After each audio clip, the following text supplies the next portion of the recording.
Nurse obviamente sabía ya que en ese momento la buena relación que yo tenía con la Fuerza Aérea y con las Fuerzas Armadas de El Salvador, y a él se le había paralizado la entrada de equipos a Honduras, porque un hermano de Calero, que por cierto acaba de fallecer hace Sí. poco, había mandado un crew de televisión en un avión que llevaba armas para Honduras. Y cuando las Fuerzas Armadas hondureñas vieron eso, se molestaron Claro. y temporalmente le cerraron la entrada de ningún equipo allá. Y él necesitaba mover un equipo que venía de Portugal para Centroamérica y iba para Honduras. Entonces me mandó una carta, con ese momento cuando yo estaba aquí me tuve que ir para El Salvador y mi señora me lo mandó a través del grupo militar para allá y la carta me pedía de que yo hablara con las autoridades salvadoreñas para que le permitieran tener aviones para mantenimiento, fue la oferta original que pidió, para mantenimiento de los aviones en el área de ahí, que no le iba a costar nada a los salvadoreños, que ellos le iban a pagar por el combustible, iban a pagar por las piezas y por todo. Obviamente era de interés para El Salvador apoyar la guerrilla contra Nicaragua, que ellos sabían que todo el armamento que estaba entrando a El Salvador provenía de Nicaragua. Y entonces me dieron el visto bueno. Y ahí fue cuando empezaron el proceso y obviamente después de eso se hicieron vuelos desde el propio Salvador para tirar armas y demás dentro de Nicaragua. Obviamente cuando aquello yo lo apoyé 100%. Y honestamente la Casa Blanca no sabía absolutamente nada, no tenía por qué comentar nada de eso, fue una cosa independiente, paralela, y yo seguía haciendo mi vuelo de helicóptero. Y obviamente cuando cayó el avión de Hasselhoff y demás se identificó, empezó el gran escándalo Irán Dirá en contra. contra. Hubo acusaciones en aquellos momentos de que había cuestión de drogas involucrada también en esta cuestión para financiar la cuestión, las operaciones, etcétera, etcétera. ¿Vio usted algo de eso? Mira, eso no había ¿Tiene algún fundamento nada, eso? nada de verdad, en lo absoluto. Todo eso fue una trama hecha por los demócratas mismos, que querían perjudicar la operación del Irán contra, la operación de los contra, el apoyo a la resistencia nicaragüense. Hubieron una cantidad de acusaciones ridículas. Yo después leí un tal Tolliver, que era piloto de la droga, que dice que se entrevistó conmigo en Honduras y yo le di $60,000 para que él llevara un C-54 a la base aérea de Homestead y que él aterrizó con el avión ahí cargado de marihuana y que entonces un sargento lo llevó con un carrito a un lugar y ahí él le dejó las llaves del avión y se fue y no sabe lo que pasó. Bueno, una cosa que es totalmente ridícula. Y el que le siguió la corriente a eso fue después, por motivos políticos, el senador John Kerry, con el cual después yo tuve que testificar en su comité. Feli, bueno, termina la situación de Nicaragua, etcétera y demás. ¿Qué pasa? Ya para este entonces usted estaba oficialmente retirado. Sí, yo me había retirado, ellos me retiraron oficialmente en el año 76. Y entonces, bueno, pues cuando vino después inclusive, cuando empieza el escándalo Irán contra, yo me pusieron su opina, vine a testificar y después yo seguí volando con la Fuerza Aérea Salvadoreña. O sea, a mí me agarra en El Salvador cuando me llama, después de haber testificado en el Congreso. Yo testifico en el Congreso el 27 y el 28 de mayo del 87. Y fui la única persona que fue sin abogado y sin inmunidad a testificar. Y después de aquello, pues seguí volando en El Salvador y estando allá, es que mi señora me llama de aquí, muy disgustada porque había estado en primera plana del Miami Herald, que yo había recibido $10 millones del cartel de Medellín para ayudar a los contras. Y involucraban a George Bush, padre en aquel momento también, que era el interés de ellos, la parte política, porque se iba a postular en aquel momento para la presidencia, para presidente de Estados Unidos. Y entonces cuando le digo a mi señora, olvídate eso, que todo eso es mentira, y dice, no, pero que hay un sopina del comité del senador Kerry, que era contra narcóticos y operaciones especiales. Entonces yo llamo a la oficina del senador Kerry desde El Salvador.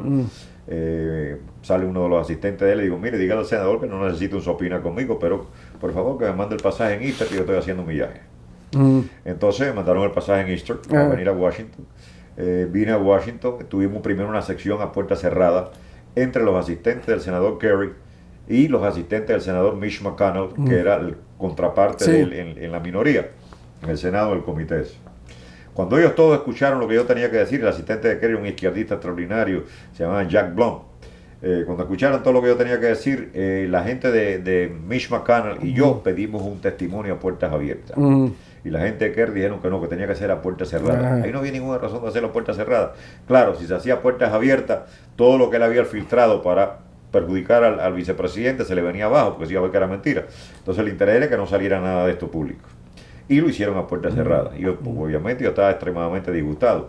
Y alante de todos los senadores, como estábamos en el comité a puertas cerradas, me acuerdo que me preguntaron si yo quería decir algo, le dije que sí.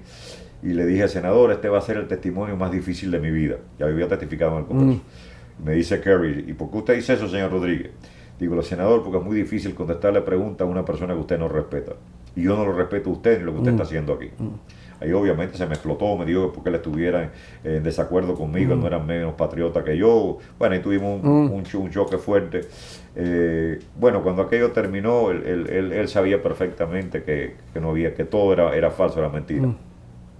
Después de eso, entonces, mi tío, Fernando Mendigutía, que es abogado graduado en Tulane, le mandaba una carta todos los meses al comité de él pidiéndole un testimonio a puertas abiertas. Hasta que 10 meses después el senador Mitch McConnell me avisa, me voy a Washington, y una cosa sin precedentes, en el Senado de Washington hicimos una conferencia de prensa él y yo. Yo leí un statement en el cual decía, obviamente, que habían estas acusaciones de Ramón Milián Rodríguez, que había recibido los 10 millones de la droga y demás, que yo obviamente negaba todo eso. Y yo quería que el comité llegara al fondo de la verdad de lo que había ocurrido realmente, para que fuera una cosa honesta y no para los propósitos políticos del senador Kerry. Al mes el senador Kerry me da el testimonio a puertas abiertas, pero lo da el viernes, que es el único día que no hay cámara de televisión en el salón. Y me pone el último testigo que ya la prensa se había ido por aburrimiento. Y ahí prácticamente me tuvo que dar excusa. Después de eso, no contento con eso, le pone el detector de mentiras a Ramón Milián Rodríguez por un profesor de apellido Rafkin, de una de las mejores universidades de Estados Unidos. Y te voy a leer lo que lee el reporte de él del Senado.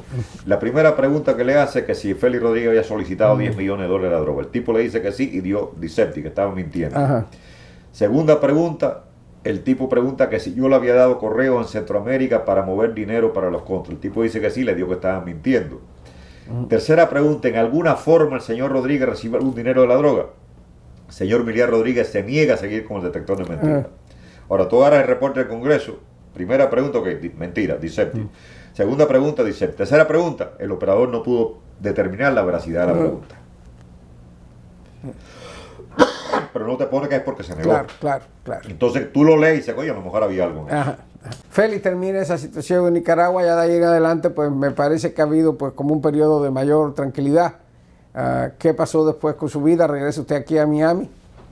Sí, ya después entonces ya regresé aquí a Miami. Y entonces me he involucrado más en la Asociación de Veteranos de Bahía Cochino, el cual he sido presidente. ¿Usted preside actualmente? 3 veces. En este momento soy el chairman del museo de la Asociación de Veteranos. Este viaje yo no quise correr, ya era demasiado. Aunque tenía derecho a correr otros términos, me decidí mejor que fueran otros los que corrieran. Sin embargo, estoy a disposición para seguirlos ayudando. Cuando usted mira y ve que el Che Guevara se ha convertido en un mito, en un símbolo para muchos de ideales altos, qué sé yo, de liberación para muchos, y por otra parte en un emblema capitalista para vender camisetas y vender productos y demás, ¿qué siente cuando ve todo eso? Mira, es la ignorancia de mucha gente. Muchos que no tienen la más ligera idea quién es él. Claro. Tú te ves muchas personas con la camiseta del Che y piensas que lo están haciendo por el Che. Por ejemplo, te voy a hacer un ejemplo. En París, Benigno, él no habla francés, pero la señora sí. Un día vi un francés, 20 años más o menos, con la camiseta del Che. Y le dijo a la señora, él, pregúntale quién es. Y ella le preguntó en francés quién era el personaje en la camiseta. El tipo miró, dijo, un cantante de rock. O sea, el tipo la vio en una tienda, le gustó la imagen y honestamente pensó que era un cantante de rock y se compró la camiseta. Y otros lo hacen por ignorancia, pues no saben lo asesino y criminal que fue este señor. Por ejemplo, yo recuerdo aquí hace como 25 años ya que yo fui a una funeraria, que había muerto un brigadista, y había otra persona muerta en otro lado. Y había una señora que se enteró que había participado en la captura del Che y vino a verme para contarme su historia. Dice que su hijo en el año 61, creo que era, tenía 15 años. Lo habían agarrado pintando las paredes, inconsignes y demás contra el régimen. Y aparentemente para hacer un escarmiento, pues la habían condenado a muerte. Ella fue a ver al Che Guevara a la cabaña un lunes y el hijo estaba programado a ser ejecutado un viernes. Y dice que el Che la recibió. Le digo, señora, ¿qué puedo hacer por usted? Digo, mire, comandante, mi hijo es muy joven. Él no sabía lo que estaba haciendo. Por favor, sálvele la vida. Yo le garantizo que él no lo va a hacer más. Así que el Che la miró y le dijo, señora, ¿cómo se llama su hijo? Y ella le dio el nombre. ¿Cuándo lo van a ejecutar? Este viernes, comandante. Hizo así. Fulano, llamó a un asistente y ya pensó que le había salvado la vida. Dijo, busca al hijo de la señora ahora y fusílalo para que no tenga que esperar hasta el viernes. Esa fue la contestación de él. Dice que ella se desmayó. Aceleró la muerte de su hijo. Y como eso ha habido muchos casos más. Creo que en la misma Sierra Maestra asesinó a un niño de 15 años porque se había robado una lata de leche condensada para hacer un escarmiento que no se podía robar de compañeros. Y era un tipo que realmente estaba fascinado con la muerte. Yo recuerdo, yo soy amigo de de Miguel A. Sánchez, el coreano, que fue que los entrenó a ellos en México, y él me contaba que como él estaban en la guerra de Corea, el Che le preguntaba constantemente qué se sentía cuando tú matas a un ser humano, cuando tú le das los balazos, cuando vaya en una forma morbosa, cuando tú veías la sangre saliendo, brotando, qué tú sientes cuando tú eres el que lo has eliminado en esa forma. O sea, tiene una fascinación con la muerte y desgraciadamente la practicó mucho con los cubanos. Girón fracasó, Vietnam se perdió, fue una derrota humillante para Estados Unidos. Nicaragua hoy está nuevamente en manos de los sandinistas, aunque de una manera diferente. Y Cuba, que es el motor que lo impulsó usted a todo esto, pues todavía no es libre. ¿Ha valido la pena, Félix? Definitivamente, yo creo que sí, por lo menos nos sentimos contentos con nuestras conciencias. Cumplimos con lo que nosotros creemos que era en ese momento correcto y honesto y lo hicimos. Y en este momento no podemos sentirnos decir, oye, debía haber hecho esto y demás. O sea, estamos tranquilos con nuestras conciencias primero que nada. Y por lo menos sabemos que si eso ha estado así, no ha sido por nosotros. Ha sido por circunstancias, desgraciadamente, del mundo, pero no por la apatía de nosotros, que nosotros no hicimos absolutamente nada. O sea, con esa parte nos sentimos muy contentos de haber hecho lo que hemos hecho y no nos arrepentimos en lo absoluto de haber participado en toda esa etapa. En los momentos en que usted participaba en todas estas situaciones que le podían haber costado la vida tantas veces, ¿no? ¿Usted se sentía feliz como que estaba luchando por Cuba, por el futuro de Cuba, por los Estados Unidos, o simplemente como un soldado de una causa que trasciende las fronteras o los conceptos nacionalistas? Por Cuba, por crear, por ver a la Cuba que yo conocí antes del 59, que era muy diferente a la que existía en este momento. O sea, yo estaba convencido de que había que hacer un cambio, y en aquel momento, acuérdate, había muchas cantidades de idealistas al lado de nosotros, que muchos murieron frente al paredón gritando viva Cuba libre y viva Cristo Rey. Y es una cosa que nos toca a todos. Y ya te digo, nos tenemos la conciencia tranquila de que hicimos lo que pudimos. ¿Cómo ve usted hoy la lucha por Cuba, la oposición de estos momentos, el concepto de la lucha cívica no violenta? Mira, yo creo que los tiempos cambian, obviamente. Y en este momento, obviamente, la época aquella de coger un arma y empezar a tirar tiros, obviamente no es el momento ni va a llevar a nada, si tú lo miras realísticamente. Aparte que la generación que todavía tiene ese ímpetu de nosotros, ya es una generación que con la edad que tenemos no podemos hacerlo. Igual, si yo quisiera infiltrarme ahora en Cuba y tengo que subir, cuando llegué por el punto Fundora, no puedo subir la loma esa en la forma que lo subí en aquella, porque cuando aquello me costó trabajo. Ahora es muy difícil, había que llegar allá con sillas de rueda electrónica, con ametralladora enganchar la silla de rueda, que es muy difícil. O sea, es una situación diferente. Obviamente tenemos que apoyar a todos aquellos que están tratando en sus formas de liberar a nuestra patria y tratar de crear más conciencia en el pueblo de eso que realmente no hay. Hoy en día tenemos la tristeza de que el pueblo cubano, la mayor parte lo que quiere es emigrar, porque no considera que en Cuba puede haber lo que existió, porque no lo conocieron.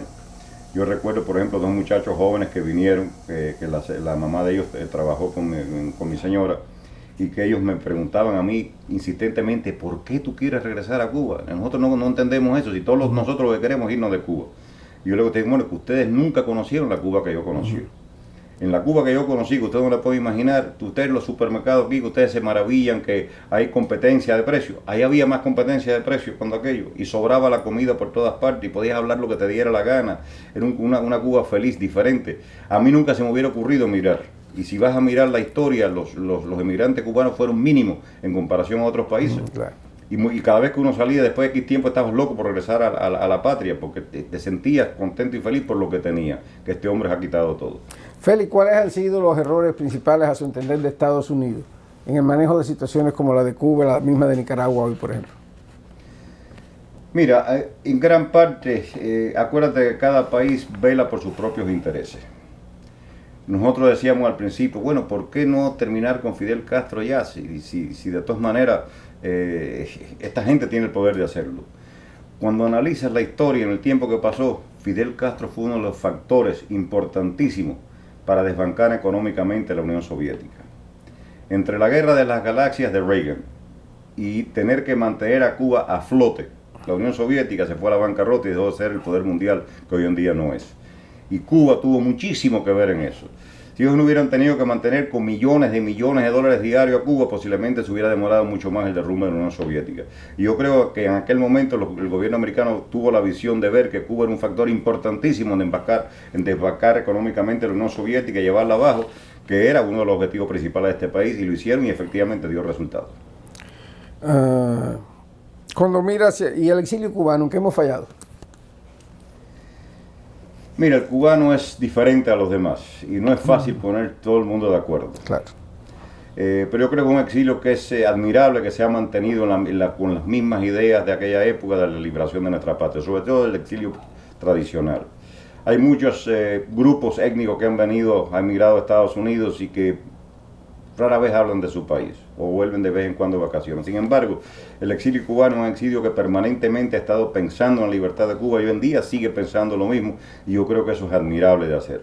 Las circunstancias no nos han ayudado, desgraciadamente, y muchos países latinoamericanos nos han dado la espalda. Cuando usted mira hacia atrás de su vida, ya de un punto de vista personal si quiere, ¿se arrepiente de algo? ¿Viviría su vida de la misma manera que lo ha vivido? Con la información que tenía, lo hubiera vivido exactamente igual. Si hubiera tenido una información que no hubiera tenido, quizás hubiera habido ciertas variantes, pero hubiera sido exactamente igual de lo que hice siempre. No me arrepiento de nada. Por último, Félix, ¿cuál sería lo más importante que pudiera usted dejarle, que pudiera usted decirle a las nuevas generaciones de cubanos? Yo creo que es importante la unidad de todos los cubanos. Yo creo que hay que olvidarse de muchas cosas, manteniendo siempre en mente que hay unos grandes responsables que no se pueden olvidar, que son grandes responsables de la tragedia cubana, que han sido asesinos, que eso obviamente no. Pero hay nuevas generaciones, inclusive de militares cubanos, que no participaron en aquella época, que fueron formados militarmente, y obviamente es un sistema que le permite muy pocos tener acceso a hacer cambios dentro de sus propias Fuerzas Armadas, pero que tienen que mirar lo que es y darse cuenta cómo viven la gente en otros países libres y democráticos. Yo creo que el ejemplo más importante, si alguien pudo ver lo que es la diferencia en Alemania del Este y Alemania del Oeste. Yo recuerdo visitar Berlín y dar un recorrido de Berlín en tren a la parte comunista, y la diferencia era extraordinaria. Ver un país que había progresado en un lado, los carros nuevos, la gente bien vestida, los edificios limpios, todas las instituciones limpias, pintadas, y entrar a aquel lugar y parecía que había pasado una guerra por ahí, la gente mal vestida, los carros malos, sin pinturas. Entrabas, por ejemplo, en los baños del propio ferrocarril en aquella época, estaban sucios, cochinos, rotos. O sea, la gran diferencia en lo que es un sistema y el otro, que es importante que lo conozcan. Y yo creo que, y el cubano tiene la facilidad de reaccionar. Yo creo que el día que Cuba cambie, se va a recuperar más rápido de lo que muchos estiman que va, y puede haber la ayuda masiva de todos nosotros para recuperar, para reconstruir ese país que ha sido destruido, que se ha parado en la historia en los últimos más de 50 años. Félix, muchísimas gracias. ¿Hay algo que quiera añadir? No, solamente que esperamos, con el favor de Dios, que pronto podamos hacer alguna entrevista como esta en una Cuba libre, independiente y democrática. Seguro que sí, eso es un compromiso. Gracias. Gracias.